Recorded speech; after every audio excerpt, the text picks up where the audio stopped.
Chapter 1. Prologue. It is commonly assumed that the everyday world we live in is material. If we walk down the street, the ground beneath us will still be there after we have left. If we kick a stone, it will feel real and solid. However, is this really the case? Is it possible our intuitions are misleading us?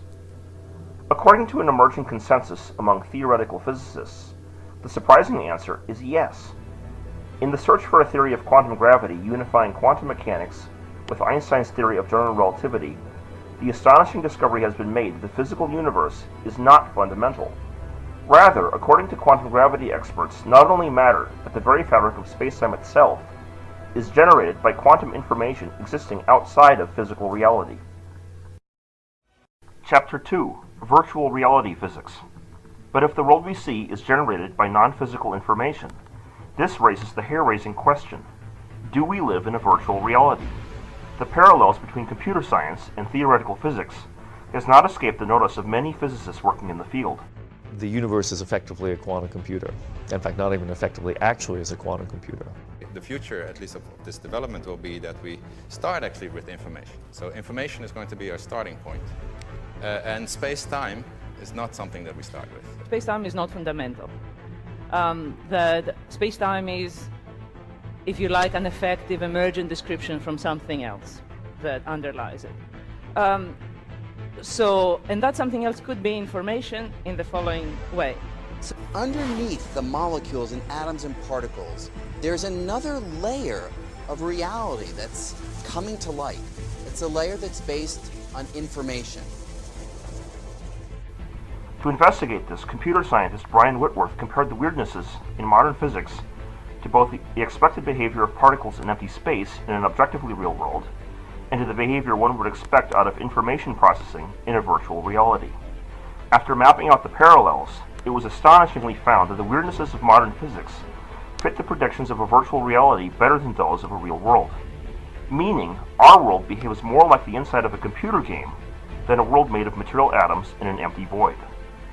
Some of the numerous examples Whitworth investigated include pixelated spacetime.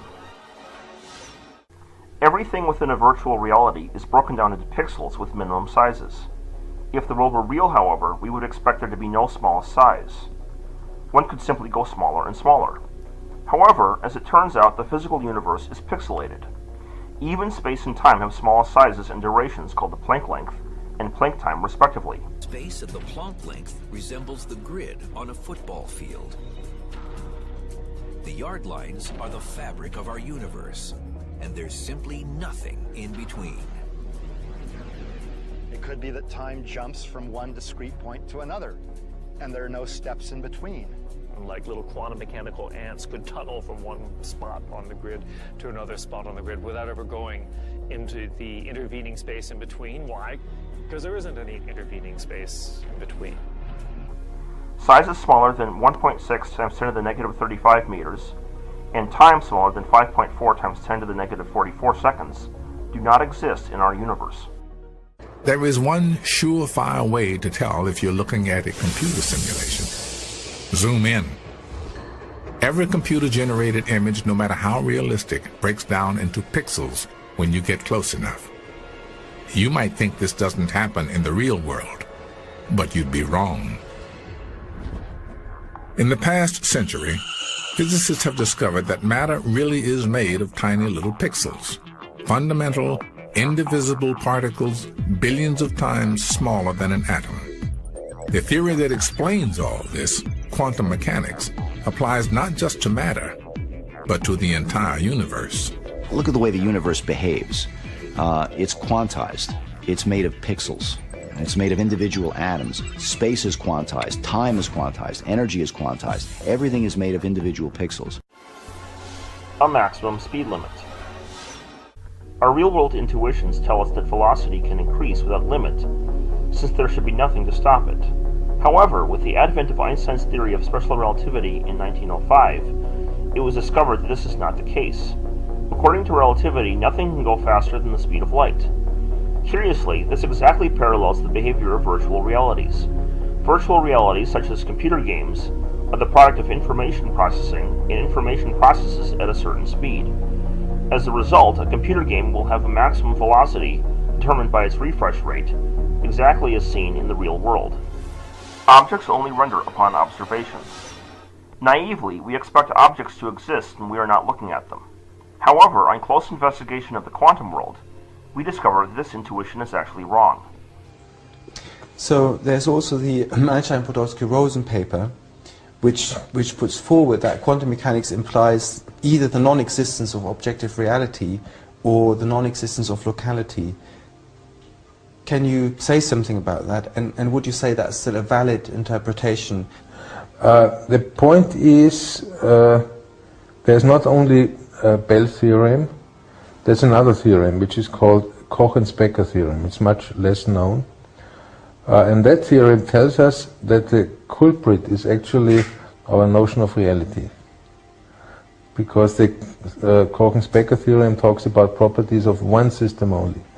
So we know that we cannot assume, to put it precisely, we know that it is wrong to assume that the features of a system which we observe in the measurement exist prior to the measurement. In the quantum world, particles are not actually there before we look, but rather exist in a blur of possible states. When we look, the particle takes on one of these states.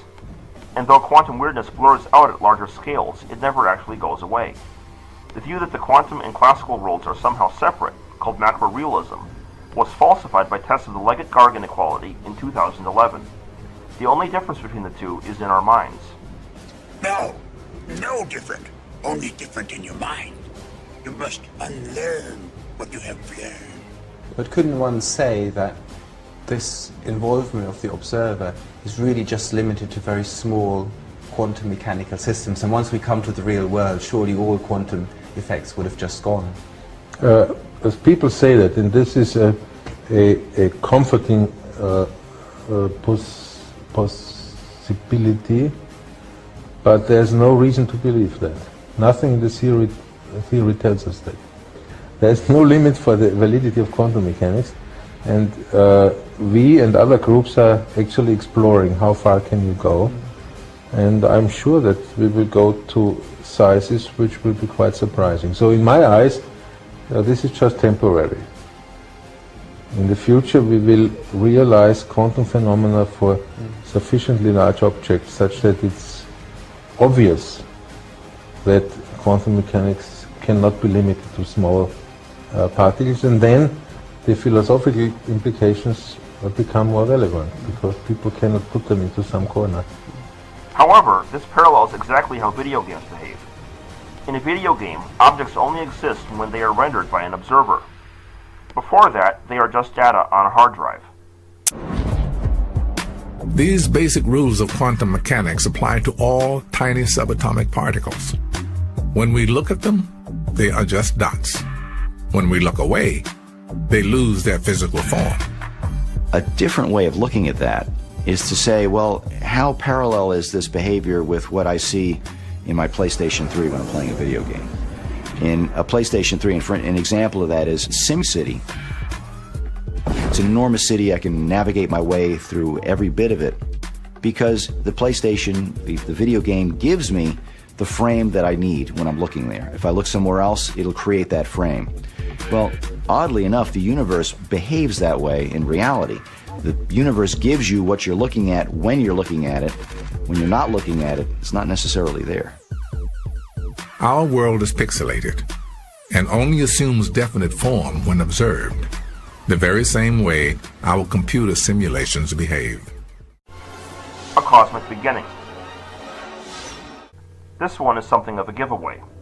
The fact that the physical universe came into being at the Big Bang demonstrates that it is not actually fundamental as we would expect if it were real. Rather, it had to come into being from something more fundamental. This exactly parallels the startup of a virtual reality. Once a computer game is created, such a Big Bang occurs and a whole virtual reality comes into being. If all of this is some kind of informational process running in some machine, the machine is not in this universe. It's somewhere else, and this universe is a consequence of its running. And so that's just a bizarre kind of fact, but it solves one very difficult problem. the cosmogony problem, which is how did the universe get started? And I've never seen anything more harebrained than the ideas that came up with the Big Bang starting as some kind of quantum mechanical, just nothing turning into something. This doesn't have to be a mystery that goes on and on and on, because if there is a computer running things, the place where the computer is doesn't have to have the same laws we have. I see. They don't need to be a kind of place that has beginnings and endings. Whenever we talk about reality, even think about reality, we really handle information. The two are not separable. So maybe now this is speculative here, maybe the two are the same, or maybe even information is constitutive to the universe. And this reminds me of the beginning of the Bible of St. John, which starts with, in the beginning was the Word. Non-locality. In an objective reality, particles influence each other by interacting with each other in nearby space. However, in a virtual reality, interactions can occur between objects in two separated regions of space, as all points in a virtual reality are equidistant to the source of their simulation in the hard drive. As it turns out, just such a phenomenon exists in the real world. Quantum entanglement links two seemingly separate particles across vast distances, such that a change to one instantly determines the state of the other. The key to making these miracles come true is a process called quantum entanglement, and scientists are already harnessing this astounding discovery for both civilian and military purposes. In quantum physics, what happens to an object over here can instantly affect an object over here, and over here could be millions of miles away. This is how it works. When two subatomic particles interact, they can become entangled. That means their spin, position, or other properties become linked through a process unknown to modern science. If you then make a measurement of one of the particles, then that instantaneously determines what the behavior of the other particle should be. And when the experiment is done, it's found that indeed the other particle's quantum state is exactly determined once you've made a measurement of the partner particle's quantum state. That means if a scientist observes one entangled particle and forces it to spin clockwise, the other entangled particle will immediately start spinning in the opposite direction. That seems intriguing, but it's hardly earth-shattering until you consider that the two entangled particles can be separated by billions of light years. And still, the moment you observe one particle spin, you've dictated the other particle's spin. You can treat some of these particles as having two possible outcomes of a measurement.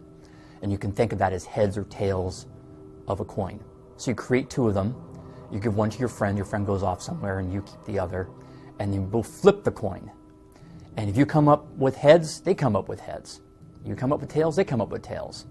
Heads, tails, it just goes back and forth, and yet they're the same answer on both sides. And again, there's no mechanism, there's no reason they would be. The scientists have gone through the different possible tricks. Like, for instance, are they double-sided coins? Are they trick coins? And they've kind of done experiments to rule that out. Is there some kind of surreptitious radio signal passing between them? They've ruled that out. Is there some kind of predetermination? I mean, they've gone through all the options, and yet they can't explain why these coins land on the same side. But now I think the progress of science and of understanding of the nature of space and time have taken us to a possible explanation. So if you think of those two coins, they're on opposite sides of the universe or their continent or wherever they may be, but they act as though they're right next to one another. They act as though they're kind of nuzzled up together. So they don't seem to have any distance between them. They're acting as though there's no distance between them, although you go measure the distance, it's enormous. So the proposition is that the distance between them is somehow an illusion. It's somehow a kind of a mirage. Or maybe a better way of putting it, it's a construction. That those particles or those coins in the metaphor are rooted in a layer of reality where the distance doesn't seem to exist. They're juxtaposed, even they look like they're far apart. And the distance is real to us, so it's real at our level of reality, but it's not real to the particles. Particles that are identical in all respects. In a virtual reality, every object created by the same program is identical in all respects. The same is true for subatomic particles. Classes of fundamental particles have very precise properties that are alike in all respects as though they were copied from the same program. Time slowing near massive programs. Anyone who has opened too many windows at once in their desktop can readily recognize the similarity. Too many programs, or too large a program, will eat up the computer's processing power, and the computer will begin to slow down. Interestingly enough, just such an effect exists in modern physics. According to general relativity, the more you concentrate mass or energy into a region of space, the more time slows down. With general relativity, we learn that the gravitational force is best described in terms of warps and curves in space and time. And that's most directly evident at the edge of a black hole where gravity is strong and the warpage of space and time is strong. And the way we see that is, if you were to go to the edge of a black hole, but have, say, strong rocket engines so that you don't fall over the event horizon, so that you can actually, say, stay in orbit around the edge of a black hole, time for you would slow down compared to the rate of passage of time of somebody far away. So, for instance, you might stay around the edge of a black hole for a week.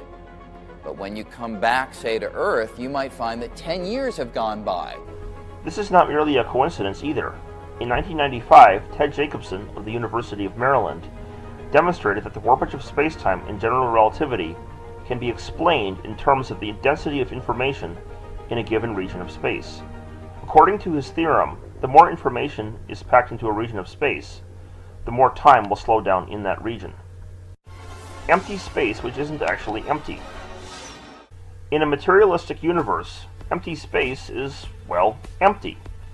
When the ancient Greek materialist Democritus spoke of atoms and the void, he conceived of the void to be empty nothingness. However, modern physics tells us this is not the case. The Heisenberg uncertainty principle requires the existence of a zero-point field, or ZPF, everywhere, even in a perfect vacuum. If one thinks of a virtual reality, however, this makes sense. In a VR, empty space is not actually empty space, but is rather a simulation of empty space. The emptiness of space would then be generated by information processing. Instead of being truly empty, it would display information processing effects and could temporarily spawn objects, much like the virtual particles in the ZPF. Creates back histories. In computer games, what you don't observe isn't there, but when you look, the computer renders objects in place as though they had been there all along. And if these objects were programmed to be moving beforehand, the computer would generate an artificial back history for the object. Curiously, exactly such an effect is seen in quantum eraser experiments. The past history of an unobserved particle can be determined in the present, seemingly altering what happened in the past by how the experimenter chose to observe the particle. This is like a high-tech version of the double hole experiment. Electrons are being fired toward a barrier with two holes in it. But the scientists can delay their decision about whether to observe the electrons until after they've passed through the holes, but before they hit the screen.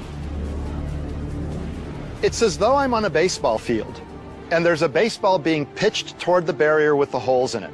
But my eyes are closed, so it goes through, and it behaves like a wave, but then, at the last second before it hits the screen, I open my eyes and decide to observe it. At that moment, the electrons, in essence, become particles, and seemingly always were particles from the time they left the electron gun.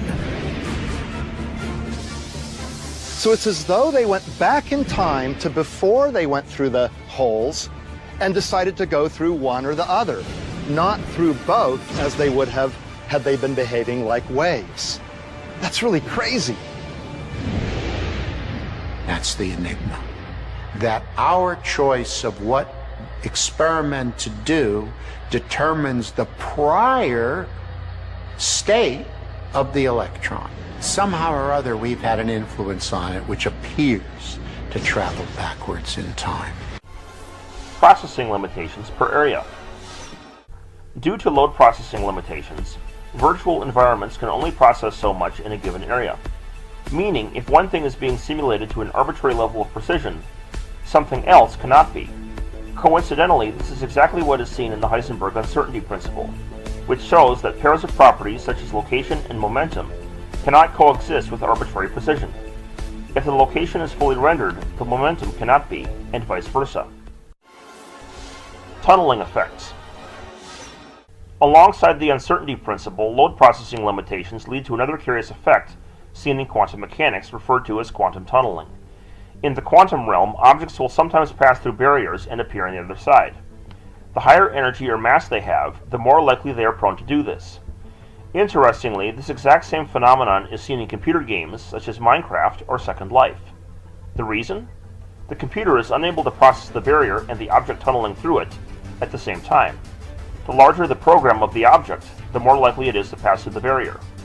For instance, on Minecraft, the higher energy cows have a better chance of quantum tunneling through the fence than the lower energy chickens. Basically, if you leave a marble in a cup in Second Life, and you leave all night, and you come back, what happens? The marble's gone. And it actually turns out that that problem isn't fixable. If you don't want that little marble to leave the cup that it's in, you actually would have to have an infinite amount of computing power to guarantee that it won't over a certain amount of time. Does everybody sort of see where I'm going with this? So what was just incredibly interesting to me, and I was already very interested in virtual worlds, was this bizarre fact that the computational limits imposed by simulation when you were simulating a virtual world on a computer essentially resulted in the same kind of, I'm just going to say, artifacts or problems that make quantum mechanics weird. Space that emerges from non-space. Perhaps the most astonishing discovery of modern physics is that the fabric of space-time is emergent from something beneath it. What we're seeing is that the whole notion of space and time is probably not really fundamental. So space... That sounds incredible, that space and time is not fundamental. So the idea is that the concept of space, of distance, all the spatial concepts we deal with in science are emerging from that deeper level. They're not fundamental in the world. They're derivative. In the quest to find the elusive theory of quantum gravity, the attempt to merge quantum mechanics and general relativity, researchers have discovered that spacetime is not actually fundamental, but emerges from information. Despite competing models of quantum gravity, the one thing researchers have reached consensus on is that whatever the ultimate theory is, it will have emerged in spacetime. This is of course no different than the space in a computer game emerging from the information in the hard drive.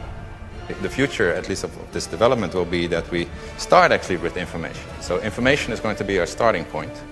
And space-time is not something that we start with. Contains actual computer code. And if all of this were not enough, in 2008, Presidential Science Advisor and John S. Toll Professor of Physics at the University of Maryland, James Gates Jr., found computer code embedded within the equations of superstring theory. These are pictures of equations. I've been, for the last 15 years, trying to answer the kinds of questions that my colleagues here have been raising. And what I've come to understand is that there are these incredible pictures that contain all the information of a set of equations that are related to string theory. And it's even more bizarre than that, because when you then try to understand these pictures, you find out that buried in them are computer codes, just like the type that you find in a browser when you go surf the web. And so I'm left with the puzzle of trying to figure out whether I live in the matrix or not. Wait, you're blowing my mind at this moment. So you're saying, are you saying your attempt to understand the fundamental operations of nature leads you to a set of equations that are indistinguishable from the equations that drive search engines and browsers on our computers? That is correct. So, wait, I have to just be silent for a minute here. So you're saying as you dig deeper, you find computer code writ in the fabric of the cosmos? Into the equations that we want to use to describe the cosmos, yes. Computer code? Computer code, strings of bits of ones and zeros. It's not just sort of resembles computer code, You're saying it is computer code. It's not even just is computer code, it's a special kind of computer code that was invented by a scientist named Claude Shannon in the 1940s. That's what we find very, very deeply inside the equations that occur in string theory and in general in systems that we can say are supersymmetric. So are you saying we're all just, there's some entity that programmed the universe and we're just expressions of their code? Well, I didn't say that. Some of those like the Matrix? That's what you said. Some of those codes are showing on the screen behind you right now. They don't look like codes, but these pictures, which we call adinkras, are graphical representations of sets of equations that are based on codes. So this is, in fact, to answer your question more directly, I have in my life come to a very strange place because I never expected that the movie The Matrix might be an accurate representation of the place in which I live. If one is really in the Matrix, how better a way to tell? So by studying the equations that I've been knocking around with forever, in the last 5 or so years, I've been able to show that hidden inside of these equations, there are computer codes. They're the kind of computer codes that make browsers work. And so if the equations that describe our reality have computer codes hidden in them, that's just kind of weird. And in fact, it's so weird that I like to tell people, let's go back to the Matrix movie. If there were physicists in the movie and they want to know they were inside the Matrix, how could they do that? Well, one way might be to try to detect computer codes in the equations that describe their world. But that's what I've just proposed. Given the small sampling of parallels Whitworth investigated, the evidence very strongly supports the theory that we are in a virtual reality. As Brian Whitworth says, individually, none of the above short points is convincing, but taken together they constitute what a court might call circumstantial evidence, favoring virtual reality against objective reality. When coincidences mount up, they present a plausibility argument, if not a proof. More powerful evidence is provided by cases which a virtual reality theory explains easily, but which objective reality approaches have great difficulty with. Chapter 3. The Falsification of Realism. The evidence is overwhelming, but is there any way to actually know for sure? To put the virtual reality theory to the test, we will need an experiment to test whether realism is true or not. In 2007, just such an experiment was conducted by a team of researchers led by Anton Zollinger and Markus Aspelmeier in Vienna, Austria. The experiment tested a mathematical proof called Leggett's inequality, which described the behavior of quantum systems if non-local realism were true. Given that local realism had already been falsified in 1982, the experiment was a test on realism itself as well. What does that mean? It means buckle your seatbelt, Dorothy, because Kansas is going bye-bye. Astonishingly, once the experiment was performed, Leggett's inequality was violated, falsifying realism in the process.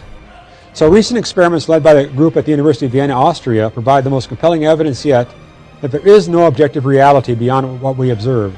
So it's really the observation that creates the reality. And what they found is that Leggett's inequality is violated as well as Bell's. Even if you allow for instantaneous influences, quantum measurements do not fit with the idea of an objective reality. So as they say in the magazine, rather than passively observing it, we in fact create reality. Now, if quantum theory denies the straightforward physical reality of atoms, it would also seem to deny the straightforward physical reality of chairs, which are made of atoms. Now, we like to think that the world can be divided into quantum and classical realms, and in fact, that's sort of the way physics operates practically. But in fact, there really is, only one reality here, and the transition from quantum to macro reality is not a real one. In fact, it's not even really blurry. There's one continuous law of physics that takes us from one level to the other. Do not try and bend the spoon. That's impossible. Instead, only try to realize the truth. What truth? There is no spoon. There is no spoon? This sent shockwaves through the physics community, with physics world even stating that the experiment meant that quantum physics says goodbye to reality. Realism was found to be false, and the virtual reality theory had been confirmed. We are not living in an objective reality after all. Who deserves to trust their intuition more than Einstein? And Einstein's intuition told him, like everybody's intuition tells them, that things are really there when you're not looking at them. Well, he was wrong, right? That intuition is incorrect. The universe is effectively a quantum computer. In fact, not even effectively, actually is a quantum computer. But if we really are living in a simulation rather than an objective reality, then who is the simulator? Physicist Ed Fredkin defines the reality outside of the simulation as other. But what exactly is going on inside Fredkin's other remains mysterious. The computer is somewhere else, someplace I call other, some other place. And the point is, if all of this is some kind of informational process running in some machine, the machine is not in this universe. It's somewhere else, and this universe is a consequence of its running. And so that's just a bizarre kind of fact. So there could be some place I call other, and in other, someone is either doing an experiment, or something is doing an experiment, or an accident happened, a bug in the program, and that's this universe. Chapter 4, Bostrom's Simulation Hypothesis. What is the explanation for the strange physics of our world? Are our brains plugged into a program like in the Matrix? Are we being simulated in a video game like on the 13th floor? The Oxford professor Nick Bostrom thinks he has the answer. According to Bostrom's simulation argument, it may actually be more probable that we are in one of many potential future simulations of the world, rather than in the one actual real world. There is this article that I published back in 2003 presenting the simulation argument.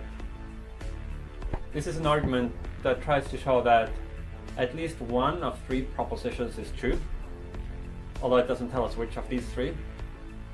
The three propositions in question is first, that almost all civilizations at our stage of technological development go extinct before they reach technological maturity. So that's the first possibility.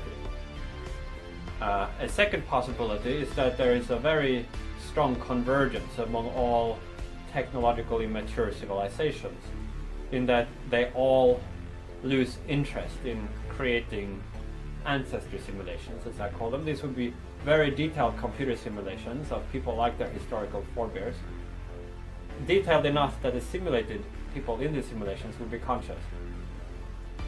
So the second possibility is that they just lose interest in doing this. And the third possibility is that we are almost certain of living in a simulation. So there's this argument that shows that one of these three is true. And the full argument involves some probability theory, but the basic idea can be grasped quite simply, which is that suppose it were the case that the first possibility did not obtain. So then some non-trivial fraction of civilizations at our stage eventually reach technological maturity. Then suppose the second possibility also does not obtain. So some non-negligible fraction of those mature civilizations are still interested in using the resources to running ancestry simulations. You can then show that because each mature civilization that devoted some resources to this purpose could run astronomical numbers of ancestry simulations, you can show that if the first two possibilities do not obtain, then there will be many, many more simulated people like us than there will be non-simulated people like us. In other words, almost all people with our kinds of experiences would be living inside simulations rather than outside them, if the first two possibilities are false. And conditional on that, we should therefore think we are probably one of the typical simulated people rather than one of the exceptional non-simulated people. Is Bostrom's simulation argument an explanation for the physics? It might be, were it not for one small detail. The laws of a non-simulated world would not be the result of information processing, and thus would not display the hallmarks of a virtual reality such as in quantum mechanics and relativity. However, quantum mechanics allows for things to be in a superposition of possible states. When this principle is applied to computing, this gives us the concept of a qubit, a bit which instead of being either a 1 or a 0, is a superposition of many 1s and 0s at the same time. In our world, quantum computing is found everywhere, with qubits being found all over nature, from the photosynthesis in plants to the microtubules in your very brain. To simulate all of this in a classical computer, however, all of the qubits would have to be unpacked into classical bits, resulting in a hard drive larger than the universe. Since this would be absurd to posit and impossible to build, it follows that any world simulating our world with qubits must also have qubits itself, and therefore also obey the laws of quantum mechanics like our own. However, if it has laws like ours, then it must also be based on information processing. Thus, whether we are living in a future simulation or not, Bostrom's simulation argument curiously does not explain the physics. But if Bostrom's simulism is not the explanation for the physics, what is? Can we even know? Perhaps a closer look at the physics may help us here. Chapter 5. Entangled Spacetime. In the quest for the long-sought theory of quantum gravity, loop quantum gravity and string theory have both arrived at the holographic principle, the idea that our three-dimensional universe is in reality a hologram of information, stored in a two-dimensional horizon. I seem real enough, don't I? Well, yes. But surprising new clues are emerging that everything, you and I and even space itself, may actually be a kind of hologram. That is, everything we see and experience, everything we call our familiar three-dimensional reality, may be a projection of information that's stored on a thin, distant, two-dimensional surface. Sort of the way the information for this hologram is stored on this thin piece of plastic. Using the holographic principle as a tool to study the two-dimensional horizons of entangled black holes, Leonard Susskind and Juan Maldacena discovered what is known as the ER equals EPR correspondence in 2013. When the entangled horizons of two black holes are translated into 3D, their holographic images produce the two mouths of an Einstein-Rosen bridge, or wormhole. The second way you can think of it is as a pair of black holes infinitely distant from each other, or you can say on two completely separate non-interacting sheets, two separate black holes in two completely non-interacting worlds where the two black holes are maximally entangled. Maximally entangled I take to mean this kind of state here. All right, so if you have two black holes in otherwise non-interacting world, in fact, not otherwise, in a completely non-interacting world, but you entangle them in this form here, the statement is that they form a Einstein-Rosen bridge between them. However, if locations, such as those of the twin mouths of a wormhole, are defined by quantum entanglement, and in turn space is defined by locations, then space itself is defined by quantum entanglement. This realization gave rise to the ADS mirror correspondence a year later, which showed that spacetime geometries in general emerge from entanglement. But is there any way to test this? Quantum gravity is notoriously hard to test, and without an experiment to confirm it, the ADS mirror correspondence would remain in the realm of theoretical physics. So is there any way to know for sure? As it turns out, quantum mechanics may give us something of a shortcut here. The discovery of quantum non-realism in 2007 has implications not only for matter, but for space itself. According to quantum non-realism, the locations of particles do not exist prior to measurement. However, when entanglement is thrown into the mix, this produces a curious result. If the locations of two entangled particles do not exist prior to measurement, then neither does the distance between them, meaning that the apparent space between two entangled particles, located at opposite sides of the galaxy, does not actually exist. What we see as space only emerges from the entanglement after someone makes a measurement. So let me explain why the matrix. We talked about sort of things not being able to move faster than the speed of light. And I think the people that came up with the name of the matrix actually had something pretty good in mind there. Because what is a matrix? It's essentially something that relates something that's here with something that's completely somewhere else. But what do we do with this new piece of information? How does knowing that the world emerges from entangled information help us in understanding what is simulating the world or why it is this way? As it turns out, an astonishing clue arises not in physics, but in cognitive science. Chapter 6. Entangled Consciousness. Giulio Tononi from the University of Wisconsin-Madison is one of the world's leading cognitive scientists, and the inventor of the most successful model of consciousness to date, Integrated Information Theory, or IIT. IIT arises from a simple realization about consciousness. Whatever other theories we have about the mind, the one thing everyone agrees about is what subjective experience of consciousness is like. So, based on this, you can formulate a first working hypothesis, which is this, that, well, if that's fundamental about consciousness, then if you want to build a conscious system, or you want to ask whether any system is conscious, well, that system should have a huge repertoire of possible states. So whenever any one of those states occurs, it rules out tons of other, and therefore is very informative. And number two, those states must be part of the repertoire of a single entity. Consciousness reduces to information in the form of percepts or ideas integrated together such that they behave as an indivisible whole. The green on a watermelon, for instance, is never seen separately from the information describing its round shape. These two bits are said to be integrated. Consciousness is information. It's an information field. Okay, it's data.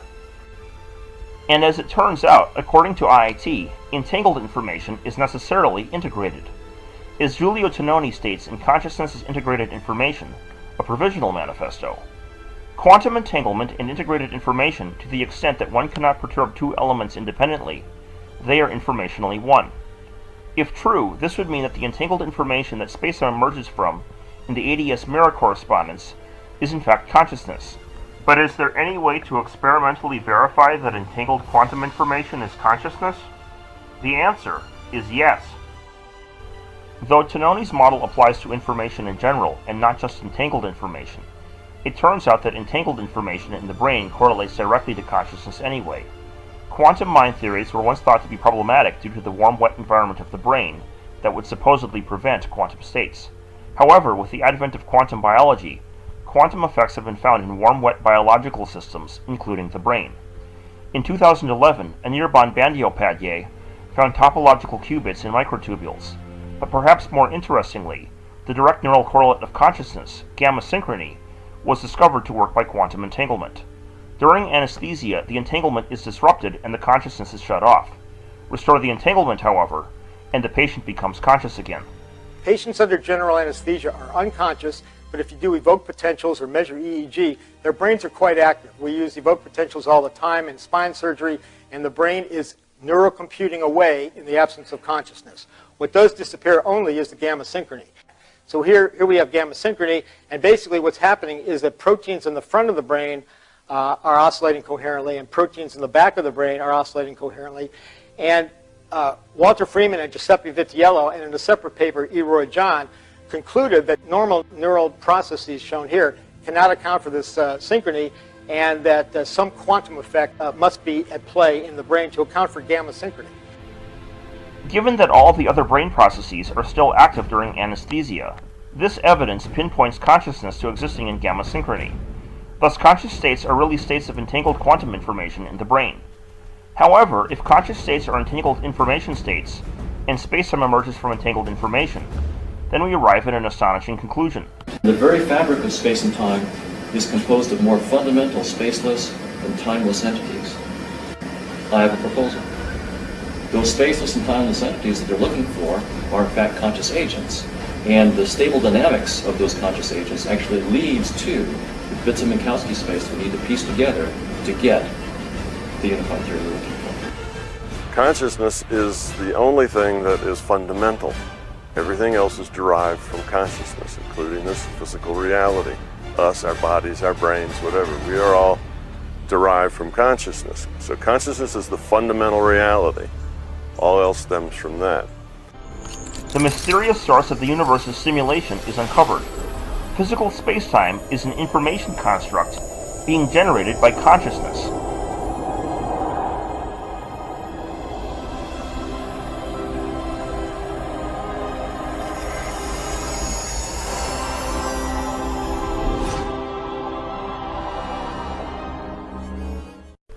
Chapter 7. The Mind of God. This being the case, only one question remains. Is it being simulated by a single mind or many? After all, we see different entangled systems throughout nature that appear separate. The answer is that entanglement and thus information integration may be relative to one's perspective.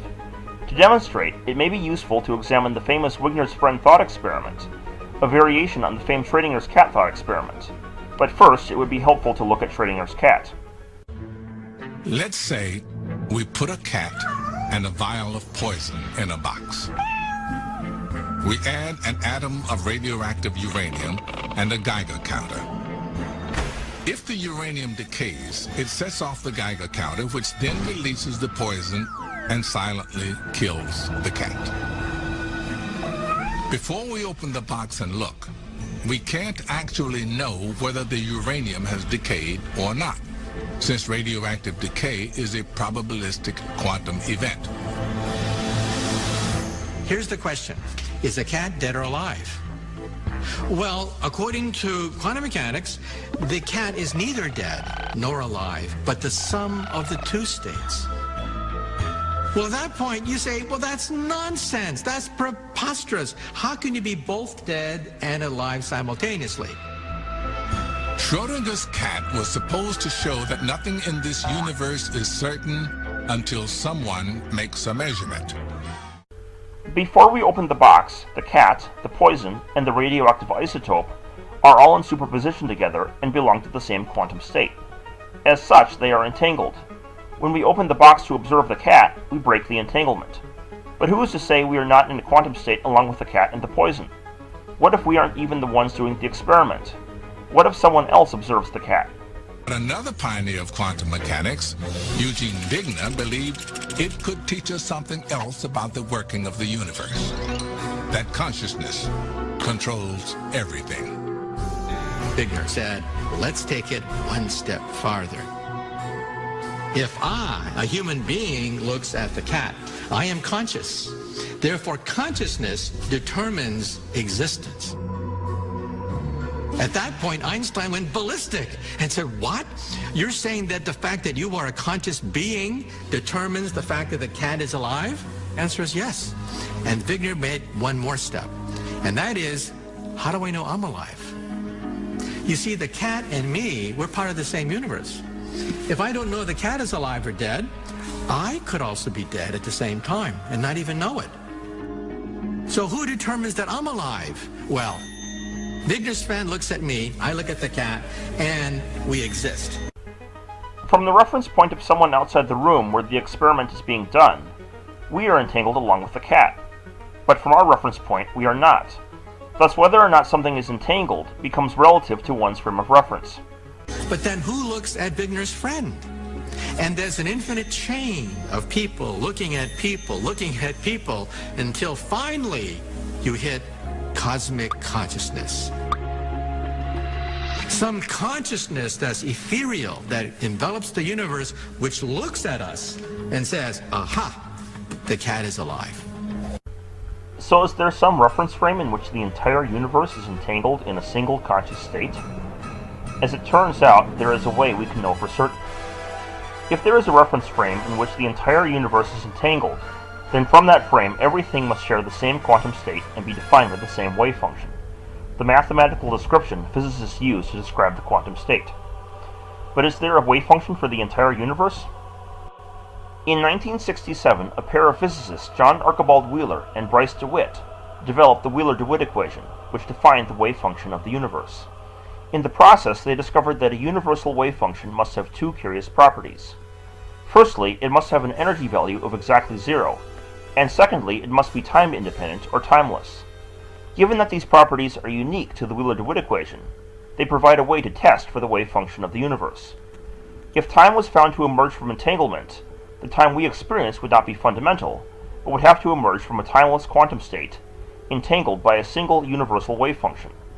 A universal wave function that would encode the conscious state of a single universal quantum mind, simulating the entire universe within it. Is everything here created by God? Well, yes, if God's the larger consciousness system, yes. So you go through all, what are these attributes we call God? And you'll see that the larger consciousness system fits all those attributes like a glove. But what do we do? Do we dare look? Do we dare use naked science to look directly into the face of God? Marion, don't look at it. Shut your eyes, Marion. Don't look at it no matter what happens. Well, in 2013, almost 50 years after it was proposed, this property was used to test the Wheeler-DeWitt equation directly. Once the experiment was carried out, time was discovered to emerge from entanglement. The Wheeler-DeWitt equation was proven true. Science had found that a universal wave function exists. a wave function entangling a single integrated information state within which the entire universe is simulated, the conscious state of an omnipotent, omniscient mind.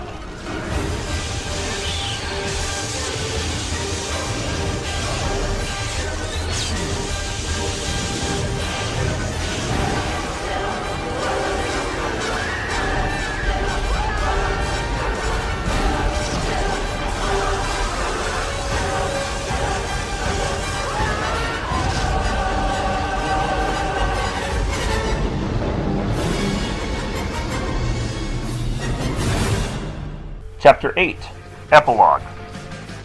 After the falsification of atheism, questions still remain. How does the science of the creation of the universe? What lies beyond Introduction's other? How do our minds fit into all of this? What other surprises will we find along the way? Whatever lies ahead, one thing remains certain. The old lifeless notion of material atoms in an empty void is dead, replaced with the mystery and grandeur of a mental universe simulated within the mind of God.